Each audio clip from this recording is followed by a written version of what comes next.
My Guyanese brothers and sisters, as I'm sure many of you are aware, in 2020, with a heavy heart, I gave up my Canadian citizenship. I saw this as an investment in Guyana's future, an act that many have flayed me for. I did this because I believe in the potential of Guyana and what Guyana can and will be, and the Guyana dream. It is a thought grounded in decades of travel as an airline pilot, traversing continents and seeing and learning not only what other countries would have done, but how they would have done it. Having lived and worked out of Guyana for over 30 years, I returned to Guyana to follow in the footsteps of my parents, my grandparents, and multi-generational great-grands in the chieftaincy of my people. It was done with a simple vision to transform my little community of Pakuri so that our people would have greater accountability, greater opportunities, and access to government and government services.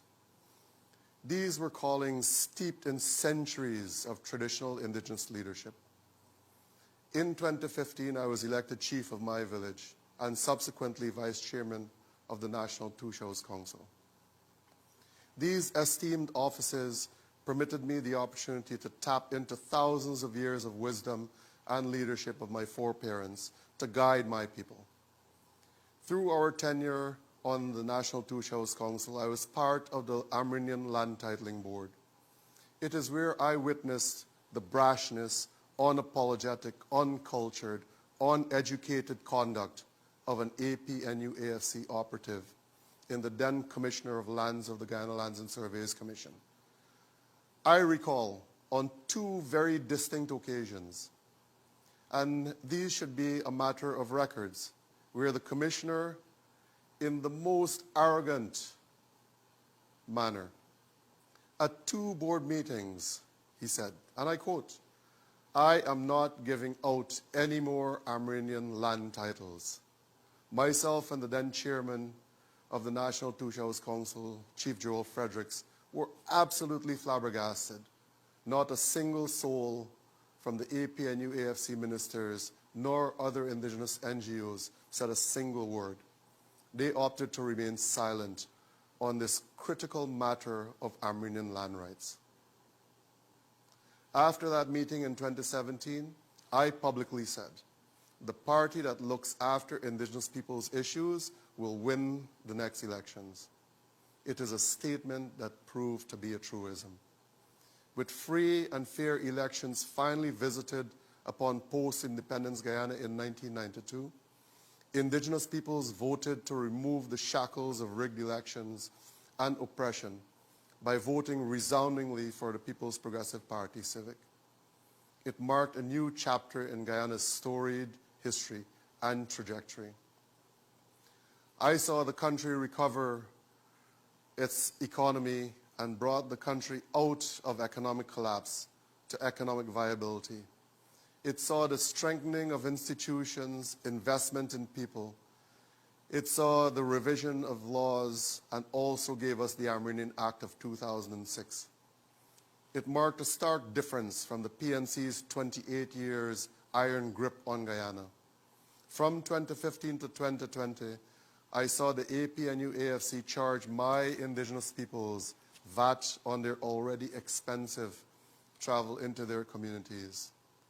I and the world saw that the PNC, in its APNU-AFC form, once again tried to hijack the entire country. I know this because I was on the front lines as one of the first guards of the ballot boxes during the protracted recount.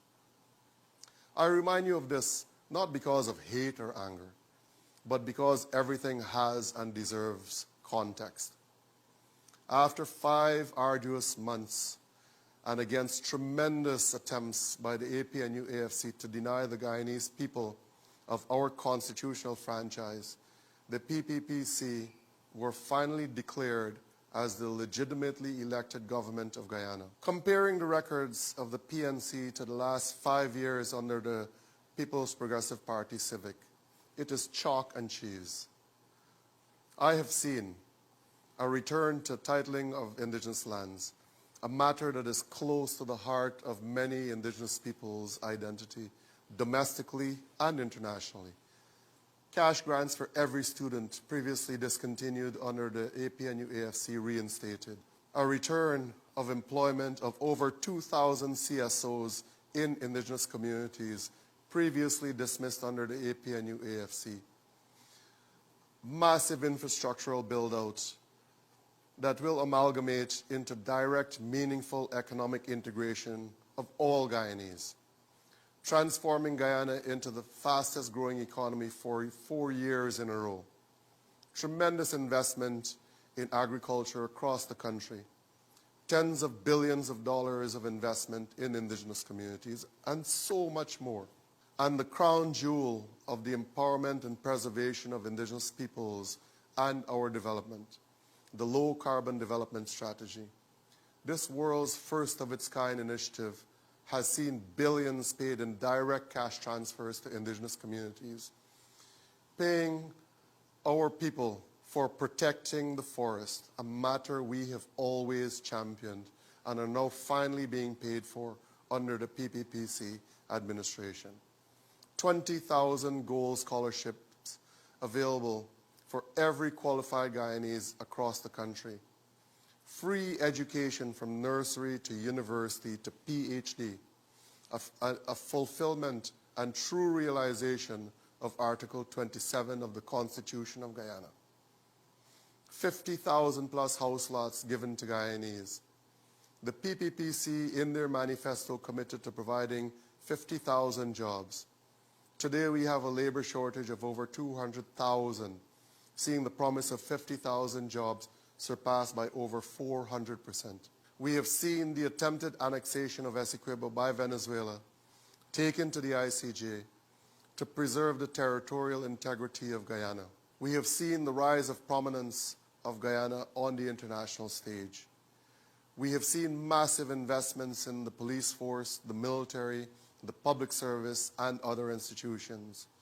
We have seen unprecedented investment in infrastructure, critical to economic integration and economic stimulation. We have seen electrification in many indigenous communities through the Hinterland Electrification Program and the distribution of over 30,000 solar-powered systems to indigenous communities. These are all investments in the human capital of this country, the people of Guyana, to make the lives of every Guyanese better.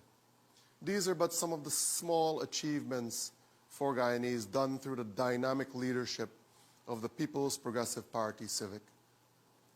I have seen a party evolve and transform from a pro-Marxist, semi-communist party to one that creates the environment that drives innovation through the private sector, maximizing the growth potential of our human capital and shattering glass ceilings of Guyanese and Guyanese businesses while providing tremendous social programs for every Guyanese. These speak to wealth generation opportunities for every Guyanese with a critical social net. My brothers and sisters, it is a great gift to be living in this day and age where we can bear witness to the visionary, dynamic, and innovative leadership in contemporary Guyana of President Dr. Irfaan Ali, Vice President Jack Dio, PM Mark Phillips, and the so many others working tirelessly day in and day out to make Guyana the best place for all of us. I have observed a party that cultivates family, togetherness, leadership, and above all, unity. From one people, one nation, one destiny, all encompassed in one Guyana. This is the epitome and rallying call of a uniting leader. It is precisely because of these and the so many other untold stories and long list of achievements that I unreservedly and wholeheartedly announce that I and the Liberty and Justice Party endorse and will be supporting Dr. Irfaan Ali and the People's Progressive Party Civic in the upcoming regional and general elections in 2025 in Guyana. We welcome and thank you for your continued support. Let us vote for the party that is right for Guyana and right for our children's future come September 1st, 2025. Let us vote for the People's Progressive Party Civic. Thank you.